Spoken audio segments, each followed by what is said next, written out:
Welcome to Homemade. Hello welcome to home made. ഞാൻ രമ്യ സുർജിത്ത്. ഇന്ന് നമുക്ക് നല്ല അടിപൊളിയായിട്ടുള്ള പനീർ ടിക്ക ഉണ്ടാക്കുന്നത് എങ്ങനെയാണെന്ന് നോക്കാം. ഓവനൊന്നും ഇല്ലാതെ തവയിൽ എങ്ങനെയാണ് ഇത് ഈസി ആയിട്ട് ഉണ്ടാക്കാൻ പറ്റുന്നതെന്നാണ് ഞാൻ കാണിച്ചു തരുന്നത്. നല്ല ടേസ്റ്റാണ്, എളുപ്പമാണ് ഉണ്ടാക്കാനായിട്ട്. അതുപോലെ തന്നെ ഇതിൻ്റെ കോമ്പിനേഷനായിട്ട് ഞാൻ ഉണ്ടാക്കിയിരിക്കുന്നത് ഗ്രീൻ ചട്നിയാണ്. ഇത് ബിരിയാണിയുടെ കൂടെയും ഗ്രിൽഡ് ഐറ്റംസിൻ്റെ കൂടെയും അതുപോലെ തന്നെ ഫ്രൈഡ് ആയിട്ടുള്ള ചിക്കൻ ഫ്രൈ അങ്ങനെയുള്ള ഫ്രൈഡ് ഐറ്റംസിൻ്റെ കൂടെ ഒക്കെ കഴിക്കാൻ പറ്റിയ നല്ല ബെസ്റ്റ് കോമ്പിനേഷനാണ് ഗ്രീൻ ചട്നി. അത് ആരെങ്കിലും കാണാതുണ്ടെങ്കിൽ അതും കൂടെ കാണുക. വീഡിയോയിലേക്ക് പോകുന്നതിന് മുൻപ് ആദ്യമായിട്ടാണ് നിങ്ങൾ എൻ്റെ ചാനൽ കാണുന്നതെന്നുണ്ടെങ്കിൽ സബ്സ്ക്രൈബ് ചെയ്യാൻ മറക്കരുത്. അതിൻ്റെ തൊട്ടടുത്തുള്ള ബെൽ ബട്ടണും കൂടെ ക്ലിക്ക് ചെയ്യാൻ മറക്കരുത്. എന്നാൽ മാത്രമേ പുതിയതായിട്ട് ഞാൻ ഇടുന്ന വീഡിയോസിൻ്റെ നോട്ടിഫിക്കേഷൻ നിങ്ങൾക്ക് കിട്ടുകയുള്ളൂ. അപ്പോൾ നമുക്ക് എങ്ങനെ ഇതുണ്ടാക്കുന്നതെന്ന് നോക്കിയിട്ട് വരാം.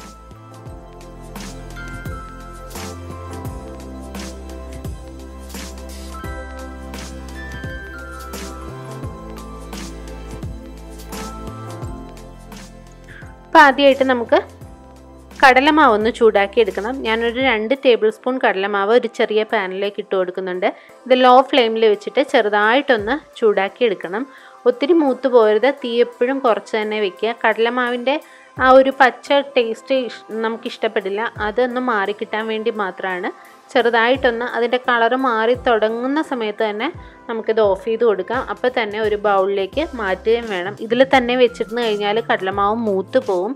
ചെറുതായിട്ടൊന്ന് കളർ മാറുന്നവരെ ഇതൊന്ന് ലോ ഫ്ലെയിമിൽ ചൂടാക്കി കൊടുക്കാം.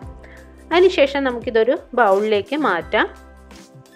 ഇനി ഇതിനകത്തേക്ക് 1 കപ്പ് നല്ല കട്ട തൈര് ചേർത്ത് കൊടുക്കാം. ലൂസായിട്ടുള്ള തൈര് ചേർക്കരുത്, അധികം വെള്ളമില്ലാത്ത അധികം പുളിയില്ലാത്ത നല്ല കട്ട തൈര് നോക്കി ചേർത്ത് കൊടുക്കുക. ഞാൻ തീരെ പുളി കുറവുള്ള തൈരാണ് എടുത്തിരിക്കുന്നത്. ഇനി ഇതിനകത്തേക്ക് നമുക്ക് ഒരു 1/2 ടീസ്പൂണോളം മഞ്ഞൾപ്പൊടി ചേർത്ത് കൊടുക്കാം. ഇനി നമുക്ക് ഇതിനകത്തേക്ക് 1/2 ടീസ്പൂൺ കുരുമുളക് പൊടി കൂടെ ചേർത്ത് കൊടുക്കാം.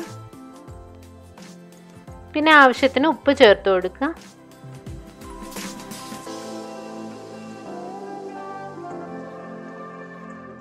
ഇനി നമുക്കിതിനകത്തേക്ക് മുളക് പൊടി ചേർത്ത് കൊടുക്കാം. ഞാൻ അല്പം കളറിനും ഒക്കെ വേണ്ടിയിട്ട് കാശ്മീരി ചില്ലി പൗഡറാണ് ചേർത്തിരിക്കുന്നത്.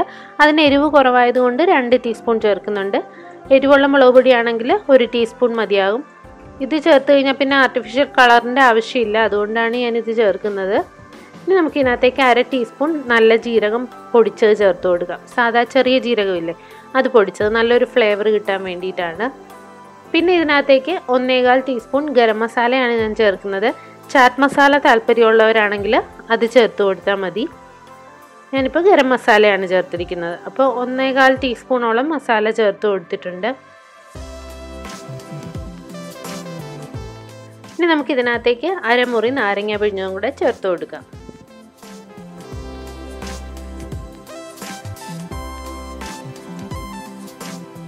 ഇനി ഇത് നമുക്ക് നന്നായിട്ടൊന്ന് മിക്സ് ചെയ്യാം. ഇതുപോലെ ഒരു വിസ്കോ അല്ലെങ്കിൽ ഫോർക്കോ വെച്ചിട്ട് നന്നായിട്ട് മിക്സ് ചെയ്യണം. ആ കടലമാവും എല്ലാം കൂടെ നന്നായി മിക്സ് ആവണമെങ്കിൽ നന്നായിട്ടൊന്ന് ഇളക്കി കൊടുക്കുക.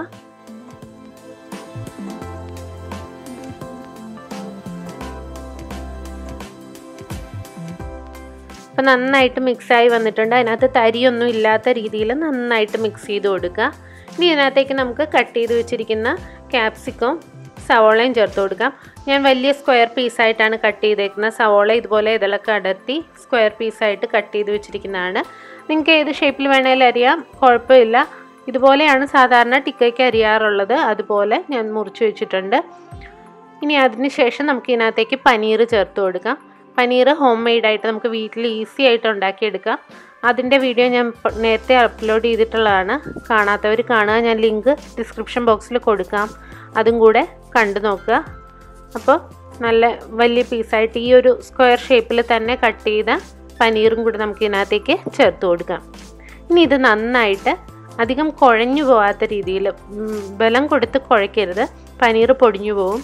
അപ്പോൾ നമ്മൾ നല്ല സോഫ്റ്റ് പനീറാണെങ്കിൽ പെട്ടെന്ന് പൊടിഞ്ഞു പോകാൻ ചാൻസ് ഉണ്ട്.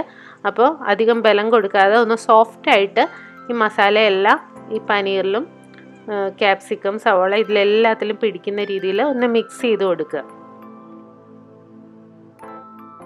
അപ്പോൾ ഞാൻ നന്നായിട്ട് മിക്സ് ചെയ്തെടുത്തിട്ടുണ്ട്. ഇപ്പോൾ പനീറിലും ക്യാപ്സിക്കത്തിലും സവോളയിലും ഒക്കെ നന്നായിട്ട് എല്ലാം മസാല കോട്ടായി വന്നിട്ടുണ്ട്. ഇനി നമുക്ക് ഇത് ഒരു അരമണിക്കൂർ നേരമെങ്കിലും നമുക്ക് ഫ്രിഡ്ജിൽ എടുത്ത് വെക്കാം. ഫ്രീസറിൽ വെക്കേണ്ട കാര്യമില്ല, താഴെ വെച്ചാലും മതി. ഒരു അരമണിക്കൂറെങ്കിലും ഫ്രിഡ്ജിൽ ഇരുന്ന് കഴിയുമ്പോഴേ അതിൽ നന്നായിട്ട് മസാലയൊക്കെ പിടിച്ചു വരുള്ളൂ. അപ്പോൾ ഇങ്ങനെ തന്നെ നമുക്കെടുത്ത് ഫ്രിഡ്ജിലേക്ക് വെച്ച് കൊടുക്കാം. ഇപ്പോൾ അരമണിക്കൂർ കഴിഞ്ഞിട്ടുണ്ട്. അപ്പോൾ ഞാൻ ഫ്രിഡ്ജിൽ നിന്ന് എടുത്തിട്ടുണ്ട്. ഇനി ഇതുപോലൊരു സ്ക്യൂവർ നമുക്ക് വാങ്ങിക്കാൻ കിട്ടും ടിക്ക വെക്കാനായിട്ട്. ഇതുപോലത്തെ സ്ക്യൂവറിലേക്ക് നമുക്ക് ഓരോ പീസായിട്ട് വെച്ച് കൊടുക്കാം. ആദ്യം ഒരു സവാള വയ്ക്കാം, പിന്നെ പനീർ വയ്ക്കാം, പിന്നെ ക്യാപ്സിക്കം വയ്ക്കാം. അങ്ങനെ നിങ്ങൾക്ക് ഇഷ്ടമുള്ള രീതിയിൽ ഇടവിട്ടായിട്ട് ഓരോന്ന് നമുക്ക് കുത്തി വെച്ച് കൊടുക്കാം. അങ്ങനെ പല സ്റ്റിക്കിലായിട്ട് നമുക്കിതെല്ലാം ഒന്ന് സെറ്റ് ചെയ്തെടുക്കാം.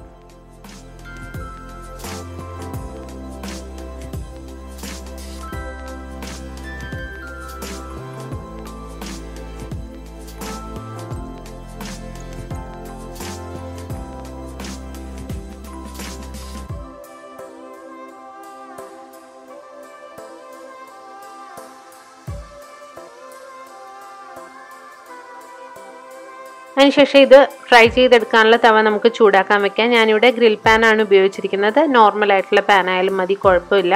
അതിനകത്തേക്ക് ഒരു 1.5 ടേബിൾ സ്പൂൺ ബട്ടർ ചേർത്ത് കൊടുക്കാം.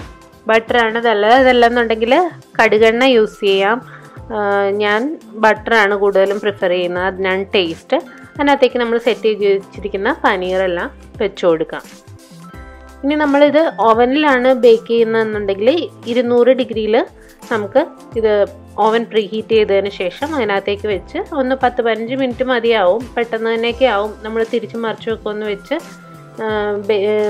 ബേക്ക് ചെയ്തെടുത്താൽ മതിയാവും. ഇത് ഒരു മീഡിയം ഫ്ലെയിമിൽ വെച്ചിട്ട് നമുക്ക് വറുത്തെടുക്കാം.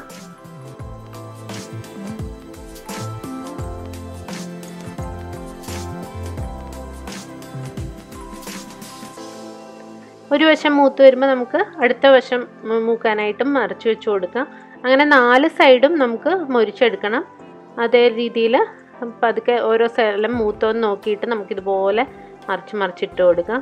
പനീർ വളരെ സോഫ്റ്റ് ആയതുകൊണ്ട് സ്റ്റിക്കിൽ നിന്ന് വിട്ടു പോകാനുള്ളൊരു ചാൻസ് ഉണ്ട്. അതുകൊണ്ട് ശ്രദ്ധിച്ച് ചെയ്യുക, കൈ പൊള്ളാതെ ചെയ്യുക. ഇതുപോലെ നമുക്ക് 4 സൈഡും മറിച്ച് വെച്ച് റെഡിയാക്കി എടുക്കാം. അപ്പം 4 വശവും നന്നായിട്ട് മൂത്ത് വന്നിട്ടുണ്ട്. ഇനി കൂടുതൽ മൊരിച്ചെടുക്കണം എന്നുള്ളവർക്കാണെങ്കിൽ അങ്ങനെ എടുക്കാവുന്നതാണ്.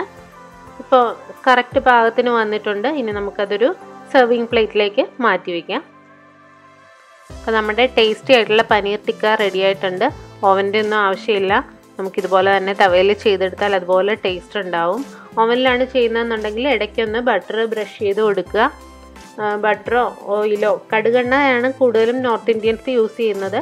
അത് വേണ്ടാന്നുള്ളവർക്ക് സൺഫ്ലവർ ഓയിലാണെങ്കിലും യൂസ് ചെയ്യാം. വെളിച്ചെണ്ണ വേണ്ട, സൺഫ്ലവർ ഓയിലാണെങ്കിലും യൂസ് ചെയ്യാവുന്നേ ഉള്ളൂ. അപ്പോൾ നല്ല അടിപൊളിയായിട്ടുള്ള പനീർ ടിക്ക റെഡി ആയിട്ടുണ്ട്. എല്ലാവരും ട്രൈ ചെയ്ത് നോക്കുക. ഇഷ്ടപ്പെട്ടാൽ ലൈക്ക് ചെയ്യാനും സബ്സ്ക്രൈബ് ചെയ്യാനും കമൻറ്റ് ചെയ്യാനും ഷെയർ ചെയ്യാനും മറക്കരുത്. പുതിയ റെസിപ്പികളുമായി വീണ്ടും കാണാം. താങ്ക്